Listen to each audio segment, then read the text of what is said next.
Hello, Elizabeth. I recently entered into a relationship that I'm very excited about, but at the same time, I find in myself a paralyzing fear of this person abandoning me out of nowhere or cheating on me.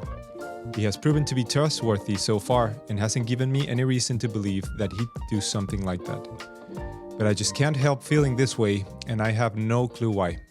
Do you have any advice? Yes, I know why. Because you have deep wounds in this area of trust and abandonment. And those wounds are affecting the future, not the future, they're affecting the present moment, which is going to affect your future trajectory. So the way that our hearts work when they're injured is that there is this, and our brains too, I mean, our whole bodies, there is an injury done, and then our brains are immediately trying, our hearts are immediately trying to fix it, to heal it, right? You know how you get a cut and then your body starts healing it. And if it's too deep, you need to put stitches in so that it can heal appropriately, because the body is automatically going to start healing, and you want to make sure that it's healing in a way that allows for, long-term restoration of the finger, for example. So the brain does the same thing, right? And our hearts also do the same thing, but there's actual neurological studies and stuff about this sort of thing. So when you have any sort of traumatic thing happen in your life, your brain will immediately start trying to process it.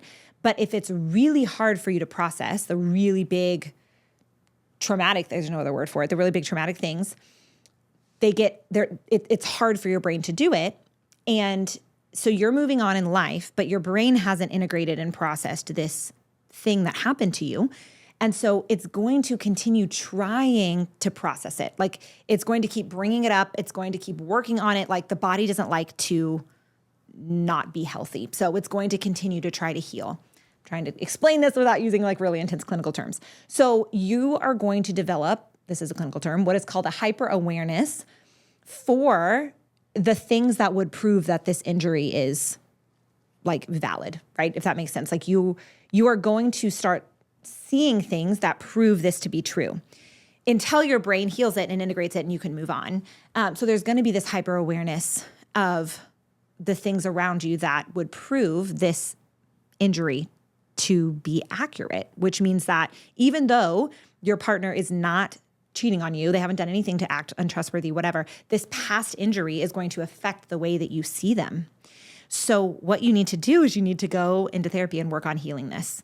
You can absolutely do this in the context of your relationship. You don't have to break up or anything. You can if you want, I guess, but you don't have to. You can do it in the context of the relationship.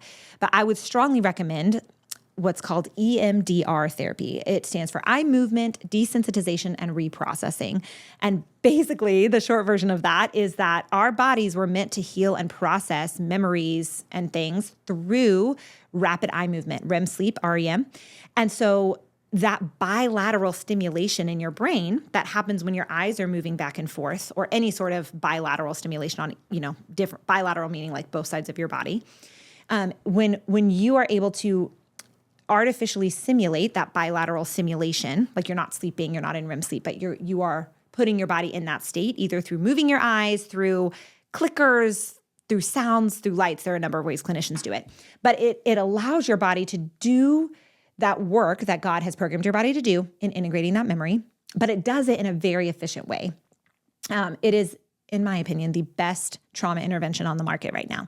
So I would say that you just have some trauma that you need to heal.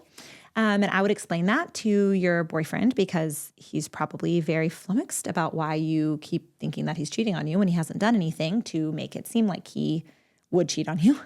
I'm proud of you for choosing a healthy person and for being in a healthy relationship. Perhaps that is a big change for you. Maybe the past relationship is where that injury happened, or maybe even in your childhood and you didn't have good examples of healthy relationships, et cetera. Maybe you don't have a secure attachment with your parents. There are so many reasons that this could happen, but it seems like you've made a good choice now in the person you're discerning marriage with. And going to therapy, working to heal that trauma is going to allow you greater freedom in your discernment with this person moving forward. So I hope that was helpful. Please always send your questions. I love them so much. It's an honor to answer them. Until next time, stay close to the heart of Jesus and be not afraid. Bye.